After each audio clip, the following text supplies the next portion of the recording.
ब्राह्मण तो हमेशा दरिद्र रहेगा। गया में जिनके भी नाम का पिंडदान किया जाता है, विष्णुपद टेम्पल के 2.5 मन सोने का झंडा लगा। कि मुझे जो भी कोई छू ले उसे मोक्ष की प्राप्ति हो जाए। ये रास्ता जो आपका जाता है वो सीधा सीता कुंड जाता है। अलग जगह जगह से लोग आए हुए हैं यहाँ पे। अभी हम गया के विष्णुपद टेम्पल आए हुए हैं और विष्णुपद टेम्पल के बारे में कहा गया है कि यहाँ पे जो भी आके मरने वाले के नाम पे पिंडदान करता है तो वो अन्य योनियों में भटकता नहीं है, उसे सीधे मोक्ष की प्राप्ति होती है। और अभी हम विष्णुपद टेम्पल के अंदर जाते हैं और भी विष्णुपद टेम्पल के बारे में जानकारी लेते हैं। विष्णुपद टेम्पल का ये प्रवेश द्वार है जहाँ पे विष्णु भगवान लेटे हुए अवस्था में उनकी मूर्ति बनी हुई है। जैसे आप विष्णुपद टेम्पल के अंदर आइएगा आपको प्रसाद के सामान मिल जाएंगे और इस साइड काफ़ी ज़्यादा स्पेस है जहाँ पे बहुत सारे दुकान लगे हुए हैं, चूड़ियों के, सिंदूर के, डिफरेंट टाइप के आप देख सकते हैं इसमें। तो अभी हम सीधे चल रहे हैं टेम्पल की ओर।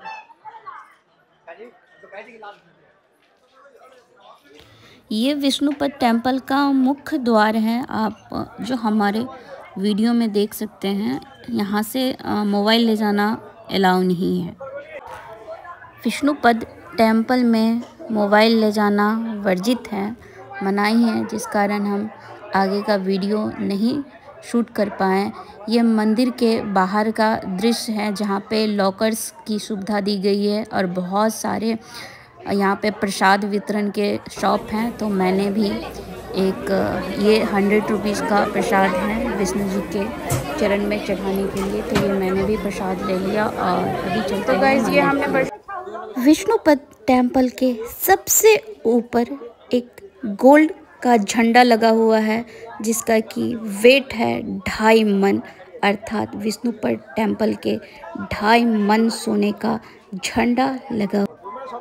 इस मंदिर के बाह्य स्वरूप पे देवी देवताओं के अद्भुत कलाकारी का चित्र प्रस्तुत किया गया है। गया का विष्णुपद टेम्पल, जिसके बारे में कहा जाता है कि यहाँ पे जो मरने वाले के नाम पे जो पिंड दिया जाता है उसे सीधे मोक्ष की प्राप्ति होती है।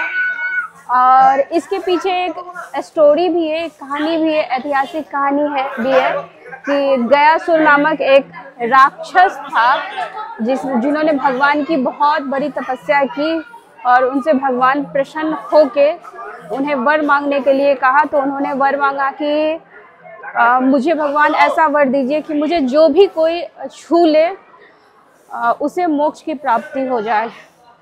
तो भगवान ने उन्हें तथास्तु कहा और उसके बाद यहाँ के जितने सारे लोग थे गयासुर को छू के मोक्ष के धाम चले जाते थे डायरेक्टली, और उनका कोई मतलब पाप और पुण्य का फैसला नहीं होता था। तो जिस कारण मोक्ष धाम में, जो वैकुंठ धाम में भीड़ होने लगी भाई, डायरेक्ट मतलब गयासुर को छू के मोक्ष प्राप्ति हो रही है। तो उसके बाद हमारे जो विष्णु भगवान है बड़ा मतलब क्रोध आया और गयासुर को के सीने पे, छाती पे एक लात मार के उन्हें पाताल लोक में भेज दिया। तो यहाँ पे जो इस टेम्पल में है वो विष्णु जी का मतलब पैर का बड़ा सा चिन्ह है जहाँ पे लोग पिंडदान भी करते हैं और उनकी पूजा भी करते हैं। और उसका जो छाती पे जो लात रखे थे ना, तो वो सारे गयासुर के छाती पे, तो वो सारे निशान हैं। तो मुझे लगता है हर हिंदू को यहाँ पे आना चाहिए और कम से कम एक बार विष्णुपद टेम्पल विजिट करना चाहिए, दर्शन करना चाहिए।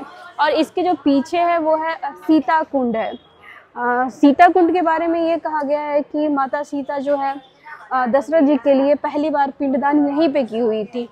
तो अभी हम सीधे डायरेक्टली सीता कुंड चलते हैं। विष्णुपद मंदिर में बस विष्णु जी के पद चिन्ह के दर्शन करने के बाद ये रास्ता जो आपका जाता है वो सीधा सीता कुंड जाता है।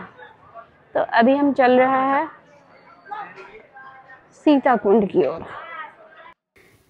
जैसे ही विष्णुपद टेम्पल से आप सीता कुंड की ओर जाने के लिए बढ़िएगा तो वहाँ पे बहुत सारे लोग जो कि भारत के डिफरेंट स्टेट से आए हुए हैं, वो अपने पितर के मोक्ष के लिए, अपने पितर के आत्मा की शांति के लिए पिंडदान करते हैं और वही पिंड वो विष्णुपद टेम्पल में चढ़ाते हैं, अर्पित करते हैं विष्णु के पद पे।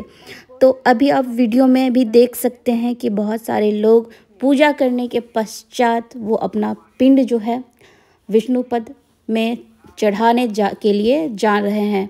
और यहाँ पे ग्रुप में ये पंडित जी जो हैं वो पूजा करवा रहे हैं, क्योंकि गया में बहुत सारे पूरे इंडिया के भिन्न भिन्न कोनों से लोग आते हैं अपने पितर को मुक्त करने के लिए, अपने पितर के आत्मा की शांति के लिए। तो यहाँ पे एक पंडित जी हैं जो पिंडदान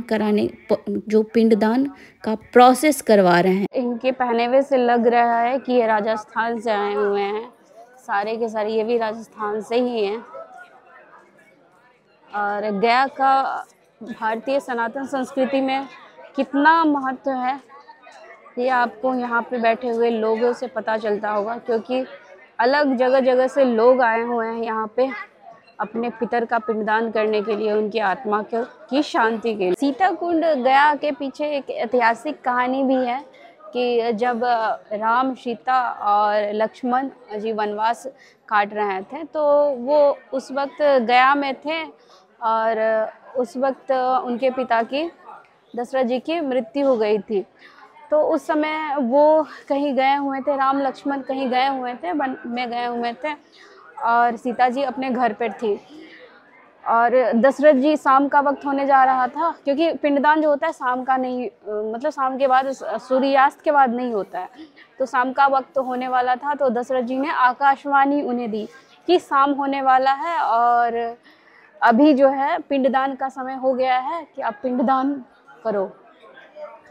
तो सीता जी ने अपना बालू और आलू के सहायता से, मतलब मुट्ठी में बांध के जो भी प्रोसेस होता है पिंडदान का, वो इसी फाल्गुनी नदी के किनारे वो किए हुए थे और पिंडदान कर दिए थे, जिससे दशरथ जी को मोक्ष की प्राप्ति हुई थी। पर जब राम और लक्ष्मण वन से आए और उसके बाद उन्होंने कहा कि पिंडदान, मतलब पिंडदान के बारे में पूछा सीता जी से, तो उन्होंने कहा कि वो पिंडदान कर दिए हुए हैं। और इससे राम जी ने उनसे गवाही मांगी, तो उन्होंने गवाही में पहले केतकी के फूल के पास गए, फूल के पेड़ के पास गए, तो उन्होंने मना कर दिया कि नहीं, पिंडदान सीता जी ने नहीं किया हुआ है। फिर वो गाय के पास गए तो गाय ने भी मना कर दिया कि ये जो है सीता जी जो है पिंडदान नहीं की हुई है। और उसके बाद वो वट वृक्ष के पास जाती है, तो वट वृक्ष ने गवाही दे दी। तो सीता जी ने गाय को और केतकी के फूल को श्राप दे दिया। उसमें ब्राह्मण से भी उन्होंने पूछा, उस ब्राह्मण से जिन्होंने पिंडदान करवाया हुआ था उनसे भी पूछा, उन्होंने भी मना कर दिया, झूठ बोल दिया कि इन्होंने पिंडदान नहीं किया हुआ है।